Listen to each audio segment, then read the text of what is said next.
একদিন এক আনন্দ সুন্দরী নারী, এক গ্রামের কৃষক, যিনি অনেক সাদাসিধে ছিলেন, তার সামনে এসে বলল, আমি তোমাকে বিয়ে করতে চাই।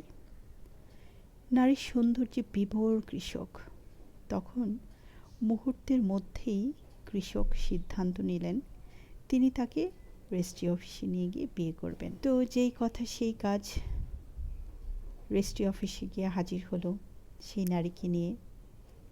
রেজিস্ট্রার সেই নারীর রূপ দেখে নিজেই বিভোর হয়ে পড়লেন। সে বলল, এই কৃষক তো তোমার যোগ্য নয়, আমি তোমাকে বিয়ে করব।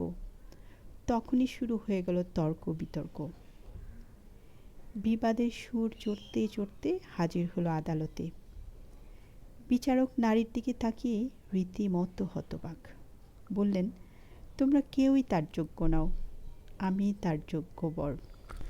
তিনজন পুরুষ, কৃষক, রেজিস্ট্রার, বিচারক, তিনজনই নারীর দিকে তাকিয়ে রইল। নারীটি বলল, যে আমাকে দৌড়ে ধরে ফেলতে পারবে আমি তাকেই বিয়ে করব। এই শর্তে শুরু হয়ে গেল অসীম দৌড়।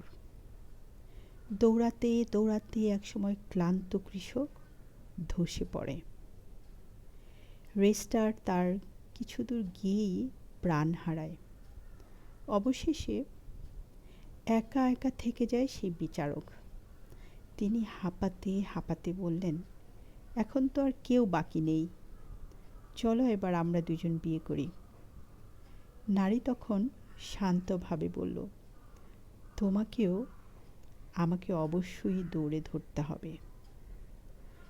বিচারক অবাক হয়ে প্রশ্ন করল, তুমি কে, কেন এত কিছু?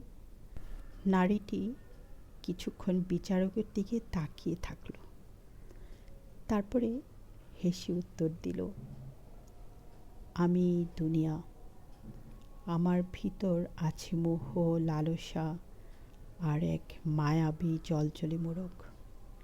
যে আমার পিছনে দৌড়াবে সেও এভাবে হারিয়ে যাবে, কিছুই পাবে না। জীবনের আসল শিক্ষা এখানেই। এই পৃথিবীর চাকচক্য, মোহ, প্রলোভন যতই সুন্দর হোক না কেন, তাতে ডুবে গেলে শেষ পর্যন্ত কিছুই থাকে না, শুধু ফাঁকা হাত আর নিঃশেষ হওয়া জীবন। হে সৃষ্টিকর্তা, আমাদের সেই পর্যন্ত বাঁচিয়ে রাখো যতদিন আমাদের বেঁচে থাকাটা কল্যাণ, আর আমাদেরকে মৃত্যু এনে দিও যখন তা হবে শান্তিময় এবং কল্যাণের পথে। আসুন আমরা সবাই আল্লাহর হুকুমগুলো মেনে চলি এবং পরকালে জান্নাত পেতে সচেষ্ট হই। সবার জন্য অনেক ভালোবাসা এবং শুভকামনা। ভালো থাকবেন। ধন্যবাদ।